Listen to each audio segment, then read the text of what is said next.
Thank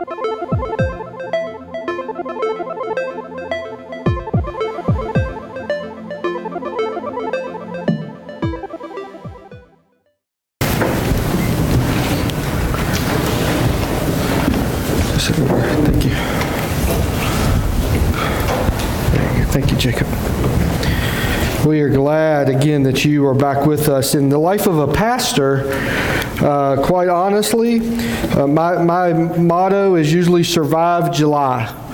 And everybody goes on vacations, and they're in and they're out, and there's people you may not see for 2 or 3 weeks in a row, and you get worried about them and so forth. So I know a lot of you aren't excited about school being in, but I really am, because people are back in, and most of the vacations are done, and all of that is taking place. Have you ever said to yourself, that's different? I am at the age now where I'd rather go to the mall and people watch than shop, which that works out great for Monica because it keeps me from hanging over the clothes rack sighing all the time and her feeling the pressure of I've got to hurry up, and you know, there are still times where she'll text me, can you come look at this outfit? Because, I mean, I have such great fashion sense, right? I mean, you know, who could put all this together, right? I mean, you can't just wake up on a Sunday morning and throw this outfit together. And so there are times when she will, you know, text me to come in, but I'd rather just go and sit and watch people walk up and down in the mall. And you'll say, that's different. That's a different hairstyle. That's a different hair color. Even, like, I'm not sure I've ever seen that color before. You know, that's a different outfit. That's a different combination of clothes. I mean, you go to the mall and just sit and watch, and you'll say to yourself, that's different. You ever gone to the grocery store and said that's different? You ever seen a kid sitting in the grocery cart, nice, quiet, calm, got his hands folded, patiently waiting on his parents to make a good nutritional choice for him on the cereal aisle? Yeah, I mean, if you see that, you're going to say, that's different, right? You ever go to work and say that's different? You ever go to work and as you go in, you just see people who are excited to be there, who are excited about what the day holds. You know, employees that show up and just are excited to see what's going to happen today in the idea of marketing or education or the military or whatever area you happen to be in. And you say, man, these people are really excited to be here today. You might say that's different. You ever look at somebody's life and say, that's different? You ever look at somebody's life and say, how can they have peace in such a difficult situation? How can they have hope in such a desperate time in their life or their family, maybe a tragedy or a death? And how can they have hope? How can they have love for the unlovable people? That's different. And part of what we're going to do in this series is it's called Different. And the idea isn't, are we different in how we look or our hair color or our dress and those kinds of things, but are we different in how we live our lives? Is there something different in our life, in the life of a believer, as compared to the rest of the world? Do we look different? Do we behave different than the world? This is basically a study of the book of 1 Peter. In just a minute, I'm going to give you the background of this. And once I give you the background and the history, you're going to see for the next 3 or 4 weeks exactly why Peter was writing to these people about the different things that he was writing out. But all of you that are type A, you can go ahead and go home today and just start reading 1 Peter and read it all throughout the whole month of August, and you'll be way ahead of the rest of us that aren't type A. But 1 Peter is the book that we're going to be concentrating in. And I want to just kick it off by reading verse 1 of chapter 1. It says, this letter is from Peter, an apostle of Jesus Christ. It says, I'm writing to God's chosen people who are living as foreigners in the provinces of Pontus, Galatia, Cappadocia, Asia, and Bithynia. And so basically he's writing to these people who are living in this region, in this area, and he's basically writing to them, and he uses the word they're foreigners. Now he's not writing to them as foreigners because physically they have moved and physically they have traveled there, physically they have changed addresses. He's writing to them as foreigners from the eternal aspect, that where they are living today is but a temporary place versus where they will live live forever. That word there, foreigners, is the actual word is parepidemos. Parepidemos. And you, depending on what translation of Bible you have, you may see the word exile there. You may see the word sojourner there. You may see the word alien there. You may see the word stranger there. One of those words will probably be in there. And again, he's not talking to them as foreigners because you traveled from this area to this area. He's talking to them as foreigners, and he calls them foreigners in the aspect of where you are at today is but for a short period of time, especially when you consider it to where you will live forever, because he's writing to believers. He's writing to Christians, and how can I say this? He's writing to Christians who are going through stuff that we can't even understand. Let me just prove it to you. This book was written in between the years of 60 to 65 AD.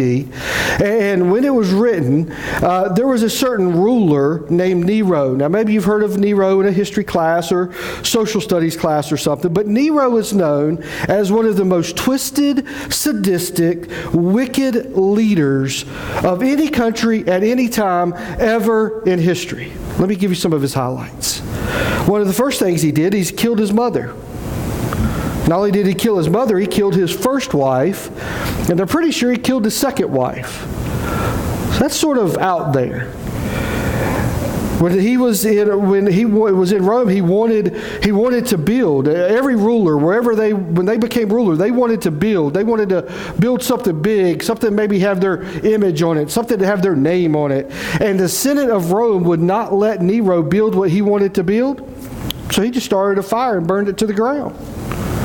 For 6 days, this fire burned and burned and burned, and it wasn't called the fire department and pull out the hoses and let's put it out. And so for 6 days, it literally burned. They thought it was out, and then it got reignited and burned for 3 more days. So it burned 9 days uncontrollably, burned everything to the ground. And when everything was burned to the ground, Nero said, okay, well, I guess now I can build what I want to build. In fact, he was getting blamed for it. The people were getting mad at Nero about it. And in those days, you didn't have an election to vote somebody out. You basically killed the ruler and they were done. And so when they began to point the finger at Nero, he began to point the finger at Christians. It was their fault. They started the fire. And literally the Christians were already being persecuted for their faith, already being persecuted for being followers of Christ. So he said, I'll just pin it on them. So Nero hated the Christians. He was doing everything he could to set them up. And if all of that wasn't bad enough, Nero just did some things that were just above and beyond. One of the things he did, he would kill an animal, and they would carve out the skin of an animal, sort of the animal hide. They would take it and put it on a Christian, sort of like a coat. You can imagine if you killed a bear and you just carved out the bear skin, and then you took the bear head and put it about right here and put the arms and the legs sort of in where the paws and all were of the bear, and then they would take and throw them in a room or maybe even in a small arena, and he would let loose a pack of wild dogs. And those wild dogs would come out and maul the Christians to death. And Nero would sit there with his cup of wine and his dinner, and it was literally entertainment for him. That's how sick and twisted he was. Sort of, I don't know, mental to a whole nother level. I mean, he was out there. In fact, what I'm about to tell you, I couldn't even believe it myself when I read it. I can't believe there was somebody this messed up. He would take Christians, and he would dip them in a big pot of wax. Now, it wasn't hot wax, but it was warm so that it was pliable. So he would dip them down in the wax. They would pull them, like they had them tied to a stake. They would dip them down in the wax. They would pull them up, set them over to the side, let the wax harden and dry like a candle, and then they would set the Christians on fire. And it's even said that Nero would have parties, and at his parties, the way that they would light up the area was that all around the area would be these Christian candles that were burning. I mean, that's like Game of Thrones to like a steroid level. I mean, that is just like out of this world. But that's who Nero was. And so when Peter is writing this letter to these people, it isn't like, oh, shucks, things didn't go my way today. I mean, he's writing to a woman whose husband was just mauled by some wild dogs. He's writing this letter to some people who their brothers and sisters have been made into these human candles, and they've been burned at the stake for Nero's mere entertainment. But he's writing this letter, and the things that we're going to read, the reason that they can mean so much to us today is because these people were going through persecution. It wasn't 2018 United States of America. I mean, it wasn't, oh, shucks, this didn't go my way. Oh, shucks, I just didn't get that job. Probably because these people were going through some extreme, intense, unimaginable circumstances. And so he's trying to say to these believers, look, this is but for a temporary time. This is but for a moment. This is but for a small period of time. And he's going to try to encourage them and speak to them. And this letter the way that they would take this letter, they would go to one area and they would pass it through the community and everybody would read it. And then they would take it and somebody would take it to the next area and they would pass it through and they would take it to the next area. So he's writing this letter to these people that live in this region, in this area, and he's taking this letter to them to encourage them, to give them hope, to give them, he's like, look, I know your husband just got mauled by the dogs in the arena. I know that you're facing persecution. I know that all of this is hard and it's going, but you will make it. It's but for a little time. You are a foreigner in this land, in this world, but for a few years. So many of us live all of our life for 70 years. And then we get to eternity and realize, man, did we waste our 70 years. So Peter is writing this letter to these people. And so today's message is, are we different? Do we have a different faith in our trials? Do we have a different faith in our trials? Verse 6 and 7 says this. Let me read this to you. It says, so be truly glad. Now, what did I just tell you? Who's he writing this letter to? Right? These people have been persecuted. They've lost their husbands, their kids, their wives, their brothers, their sisters. He says, so be truly glad. There is a wonderful joy ahead, even though you have to endure many trials for a little while. These trials will show that your faith is genuine. It is being tested as fire tests and purifies gold. Though your faith is far more precious than mere gold. So when your faith remains strong through many trials, it will bring you much praise and glory and honor on the day when Jesus Christ is revealed to the whole world. He says there that in those verses it says that this will show that your faith is genuine. Well, if there's a genuine faith, it sort of leads us to the idea that there's a false faith that maybe some people have. So what kind of false faith do some people have? Well, one is an inherited faith. My mama loved the Lord, and my daddy was a deacon, and my grandmother, man, she was at church all the time. And so based on that and because of that, I just think that I will have an eternity in heaven. It's an inherited faith. We think that because our family and those who've raised us and loved us, because they have loved God, that we just think that that's how I'm going to get in to heaven. That's how I'm going to experience faith. That's how I'm going to experience life with Jesus in my life, because somebody else has that relationship. That's a false faith. Your parents, as much as they would want to, can't get you into heaven. Your grandparents, as much as they love you, as much as they would want to if they could, they can't get you into heaven. They can't help you experience a relationship with Christ. You have to have your own genuine faith. Also, there's a shallow faith. A shallow faith. There's a story in Matthew where Jesus talks about the different seeds and the soils, and there's one that's alluded to in Matthew 13. It says the seed on the rocky soil represent those who hear a message and immediately receive it with joy. In other words, they get excited about it. They get encouraged by it. But since they have no deep roots, they don't last long. They fall away as soon as they have problems or are persecuted for believing God's word.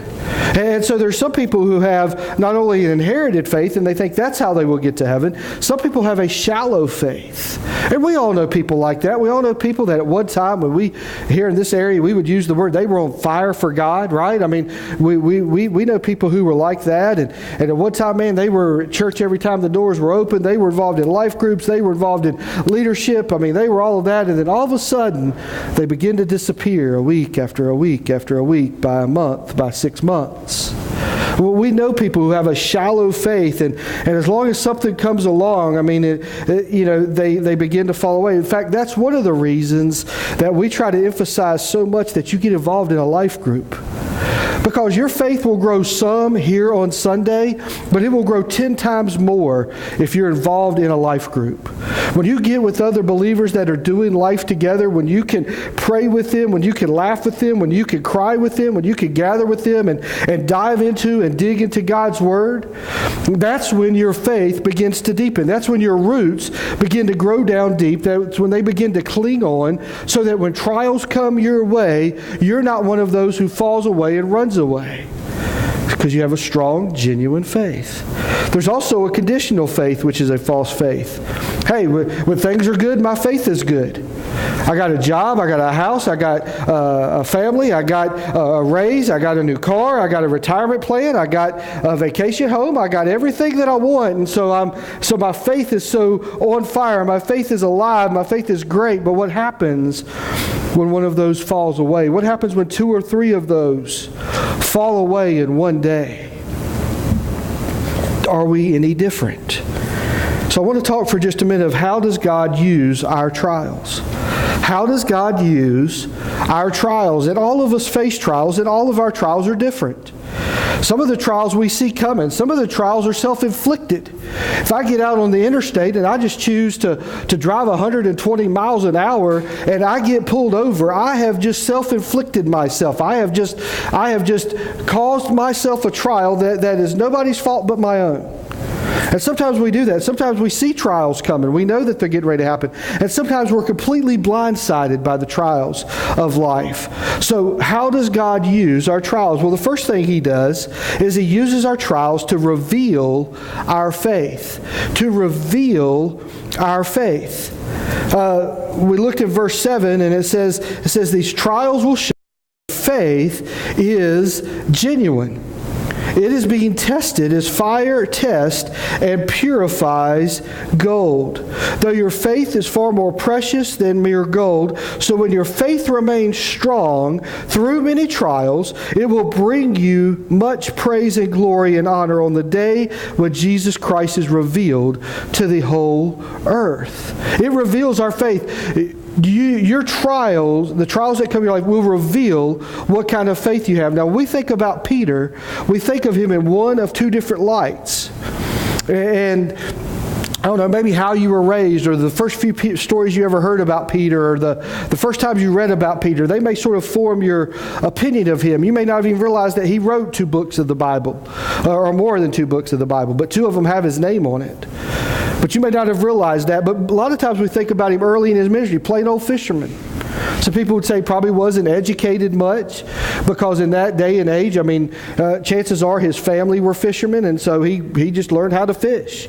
And so he went out, he knew how to fish, but he maybe didn't know, he didn't have much of an education, maybe he didn't know how to do a lot of those things. We know that he was very impulsive, right? When they came to arrest Jesus, what did he do? He grabbed a sword and cut the ear of a soldier off. He didn't think about it. He didn't weigh the pros and cons. He just grabbed it and did it. Very impulsive. We also know that he spoke a lot of times before he thought about what he was saying, because there was one particular time when he said, Jesus, I will never deny you. And in fact, he took it to a whole other level. He said, even if these 11 other losers that have been hanging out with us, even if they all deny you, I will never deny you. But what do we know that happened with Peter? We know that he not only denied Jesus once, but he denied him 3 times in one night. Jesus had predicted it. Jesus had said it. In fact, listen to what Jesus said to him in Luke chapter 22. Simon, Simon, that was his given name. Jesus gave him the name Peter. But Simon, Simon, he says, Satan has asked to sift each of you like wheat. He's talking about all 12 of these disciples. He's asked to sift you like wheat. But I have pleaded in prayer for you, Simon, that your faith should not fail. So when you have repented and turned to me again, strengthen your brothers. Now we know that Peter denied Christ, denied him 3 times, and the scriptures tell us that he felt sorrow. In fact, so much sorrow that he went and he wept bitterly. He was instantly remorseful. He instantly realized what he had done. He instantly had this big failure on his resume. He had this big failure. He had been tested. He had had a trial. He could have stood up and said, yes, I know that man. He could have stood up and said, yes, he's my Savior. He could have stood up and said all sorts of things. But he denied. A big failure in his life, but he repented. He was repentful, and then we know that he was one of the first people to the tomb when the stone was rolled away. We know that Jesus talked to him right after he had risen again. We know that Peter was the preacher on the day of Pentecost where 3,000 people were saved on that day and baptized on that day. And I don't know many preachers who have that on their resume. We know that he became the initial voice of the Christian movement. When Jesus went back to earth, it was Peter who was the preacher.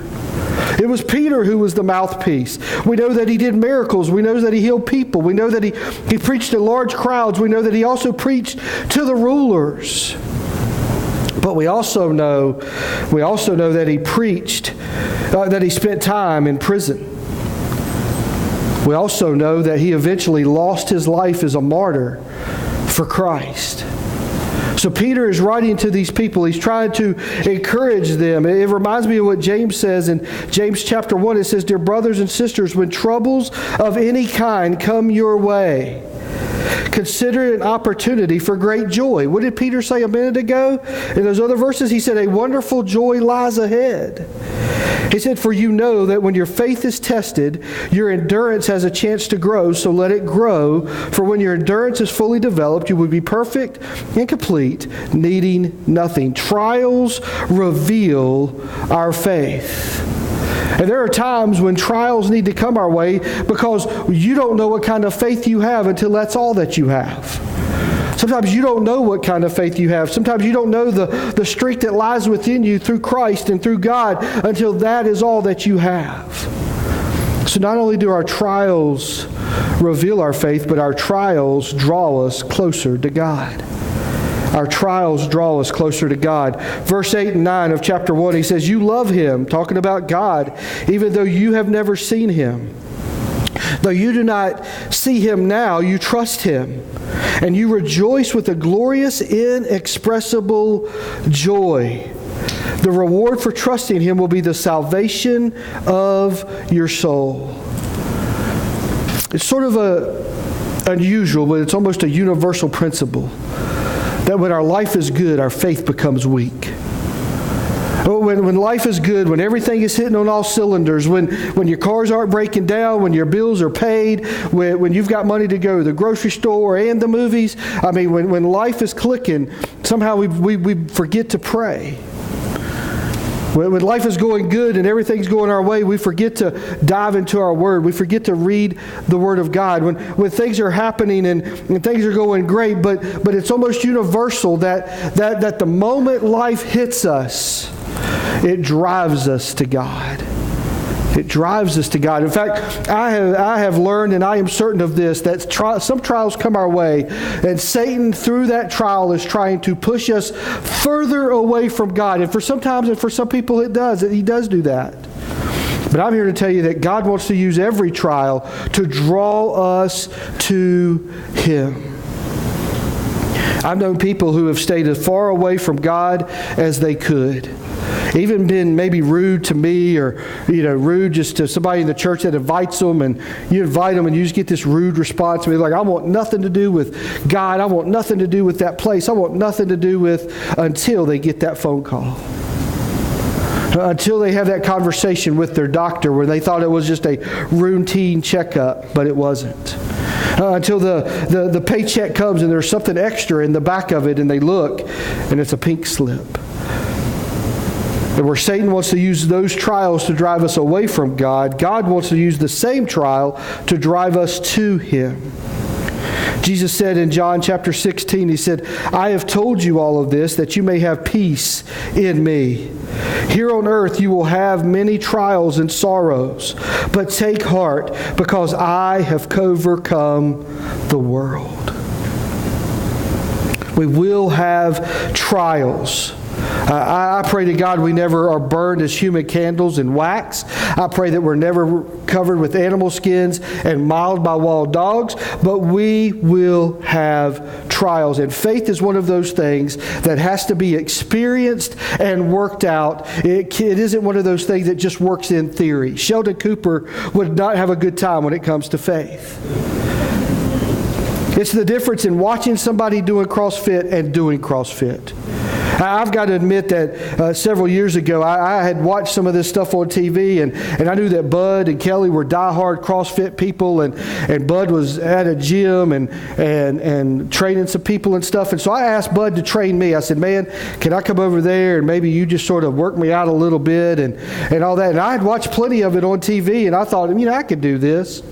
And Bud would tell you he probably gave the easiest workout he had ever given anybody, but I literally videotaped a thing in my car that was my death speech. It was like, Monica, if I don't make it home, know that I love you and the kids. And I'm just telling you. And Bud would tell you it was the easiest workout he's ever given anybody, but it about killed me. I was doing squats with just the bar. There were no weights on it. He was telling me there's this thing where you lay down and these straps and you pull. It's like a reverse push-up almost. And so Bud just hops down and goes, and I get over there and I'm like, he's like, pull, Rick. I'm like, he had me doing one exercise, and he's like, come on, you can do it. I'm like, I can't move. I can't move. That's the difference in our faith. In theory, you may have been a believer all your life, but until your faith gets tested, you don't know how strong your faith is. And there's some people who walk around, and maybe they've been blessed, and maybe they haven't experienced a lot of trials yet in life, and they think, man, I'm just this strong Christian. But we really don't know the strength of our faith until it is tested. And that's sort of what hopefully will go with us this next rest of the month. Now write this down. You will never know what kind of faith you have until it's all you have. You will never know what kind of faith you have until it's all you have. Lisa Duke, what's it like to get that phone call that your husband has been shot in a hunting accident? In just that split second, all you have is your faith. Jason, what's it like for you when you get home? You told me this story of how when you got home and luckily you got home because the bullet grazed your head. So it wasn't like it just sort of went by and nicked your knee. It grazed your head. But you told me about how when you had your hunting hat mask thing on, and when you actually opened it up because you'd had it rolled up on your head, that literally the bullet hole was right there on the mask. What's it like? You don't know what kind of faith you have until it's all that you have. I thought about Amanda this week, and I told her I was going to share this story, and maybe it's good that her daddy isn't in here because he broke a lot of laws. I'm just telling you. But when she called her daddy in the middle of the night and said, Daddy, something's not right. I'm bleeding profusely. I've got to get to the hospital. And her daddy rushes over in the early morning hours and throws her in his car. And he beat feets it to the hospital and doesn't hit a single red light the whole way. Green light, green light, green light, green light. And he didn't pass a policeman either. What's it like, Amanda, in that moment when that's your faith and that's what you have? Some of you have experienced that, and some of you know what it means. And some of you have found a faith that is so strong because you went through a trial that was so hard. I thought about you, Joey and Lacey. Just a routine checkup at the doctor, and then he says, we've got to get you to the hospital. Thought about little Grady and all of those months he was in the NICU. And all of those months you could go up there and you could see him, but for a long time you couldn't even touch him. And today you have a stronger faith because you went through such a hard trial. I thought this week about Steve Caldwell and Miss Marcia, who've gone through this trial of cancer, and Miss Marcia has come through it and recovered. But like I've told her and many people, I've never seen somebody have the kind of attitude that she had from day one when it came to dealing with cancer. Steve Caldwell's battle is now 18 months long.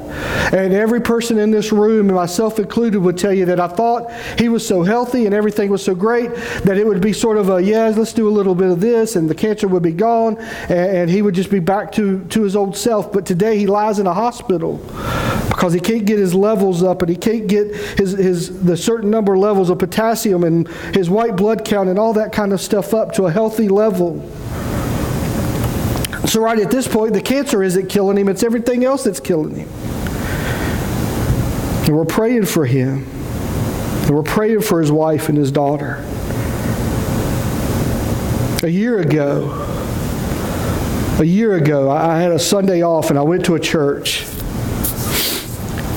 And I was at church, and so they were doing songs like we do songs, and they were singing like we sing. And there was a song there, man, and it was powerful. I'd never heard it before, and so I emailed the pastor, like, man, what were those songs y'all sang Sunday? And they got me the names of them, and some of them we've done since then and stuff. But one of those particular songs it's sort of on my YouTube playlist. Like when I log on to YouTube, and I usually do that in the mornings when I first get to the office. There's several songs that I want to hear, and it's one of those songs. And as I listen to that song, and as I think about Steve, and I think about Miss Marcia, and then just a few months ago, about 6 months ago, my dad calls and says he's got cancer. So it's almost like the trial went from there to here. It's a little more personal. It's a little closer. It's a little more painful. It's a little more scary. And I'm listening to this song over daily, over. Just talked to my stepmother, and literally he has to have surgery, but they are booking surgeries at the end of October and November. Imagine if you had a disease, you know what the cure is, but you have to wait 90 days to get the cure for his cancer. See, some of us, sometimes you go through trials, and you come out through the other end of it, and you realize that your faith has become strong. And sometimes God is preparing you when you don't know He's even preparing you for. Sometimes God is working in your life in ways that you don't even see and you don't even know, so that at some point in time, your faith is going to be tested, but your faith is going to have to be strong.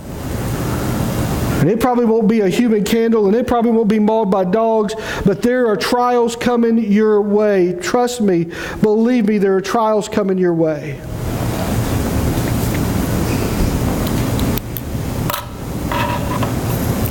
So I've been dealing with, just in my own life, watching Mr. Steve,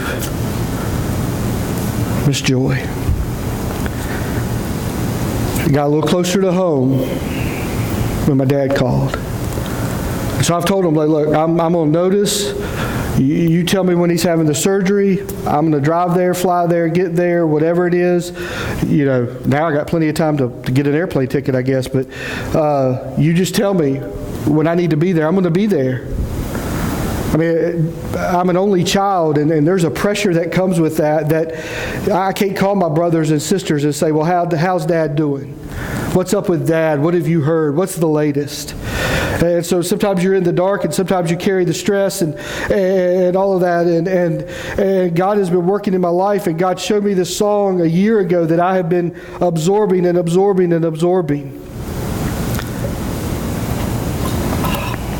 And then 10 days ago,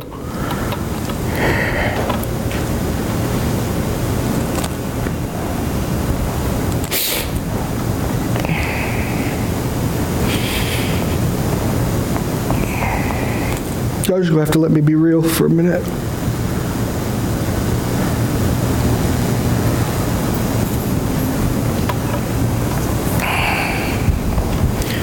Ten days ago,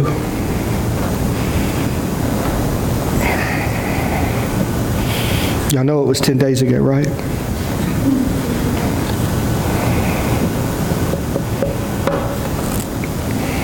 10 days ago.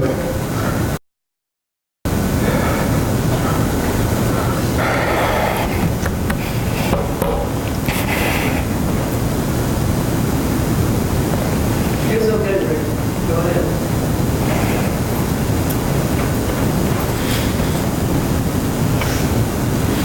10 days ago,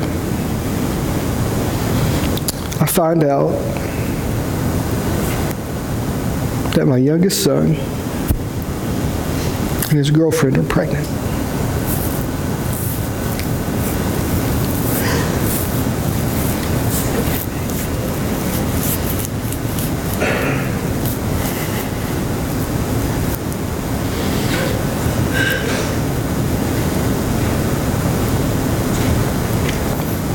And there's crying, there's some screaming.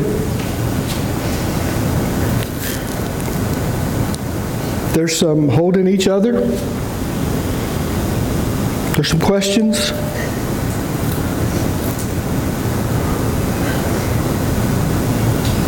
But it's one of those things that doesn't punch you in the gut.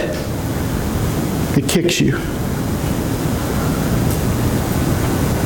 It leaves you speechless. It leaves you in a moment as a parent of feeling like a complete failure.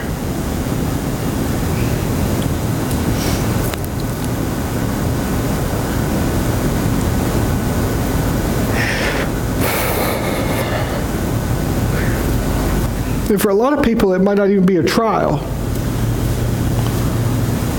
But for me, and my family, this is a trial.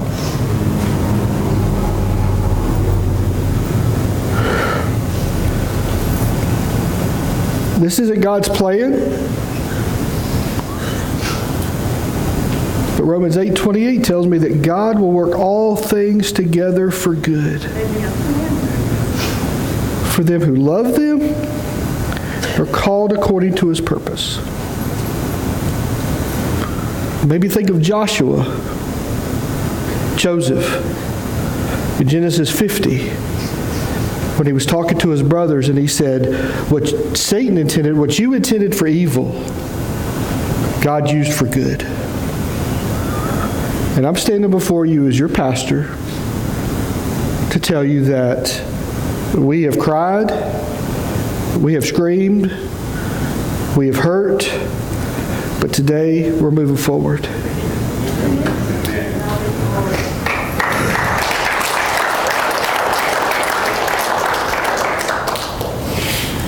I went to the elders of our church, and I have felt like a huge failure. I have felt a failure. That's the only thing I can say, a failure. I even went there, quite honestly, I told Monica, I'll just have to step down if I have to step down. And our elders said no. Our elders said, and they've actually encouraged me over this last week, and they said, this church is going to love you and Monica through this, and your church is going to love Blake and Keely through this, and this church is going to love that baby. And if we've done anything right in 11 years of being a church, this will be the test. This will be the test. Because outside of these walls, there's all sorts of ramifications. Outside of these walls, there's all sorts of... Outside of these walls, there's going to be all sorts of stuff. But inside these walls, we're a family. The song we're getting ready to sing is called It Is Well. And it's not the old version of It Is Well. But in this year that I've been listening to that song, God has said, you know what? You can't sing It Is Well with your soul if everything's just perfect with your life. Because you have nothing to cling to. You have nothing to... I mean, until trials come your way, until something punches you in the gut comes your way, you have nothing to go, God, this is well with my soul. God, I offer it to you. Even though the history of the song, of how it was written by a man whose family died in the middle of the ocean. And as the ship passed over the area where his family had perished, that's where he wrote the song, It Is Well. And so I don't know what your mountain is today, and I don't know what your trial is today, and I don't know what it is that's in your way that you're trying to work through, move past, move over, get around, or go under. I don't know what is testing your faith today. I don't know what is trying you today. I don't know what has kept you up like it's kept me up this last week. I don't know what it is in your life, but my guess, there is something. There is something you're dealing with. There's something you've just dealt with. There's something that's coming your way that you're going to deal with. And my encouragement to you is let your faith be strong. Be different. Be different. So we're going to pray and we're going to sing. And as we do, I don't know what your response needs to be in this moment. But know that God uses every trial to draw us to Himself. He gives you strength you never knew you had. I have already in 10 days seen God work in ways that I've not seen Him work in 20 years. I have seen Him do things that I literally said to myself would never be able to happen. But we still have to go through the trial. We still have to face the trial. It just doesn't blink our eyes and go away. So I don't know what your trial is. My prayer for us is that our trials would drive us closer to God, that would drive us into His Word, that would drive us to our knees, and that we would see our strength, our faith, our hope in Him and not us.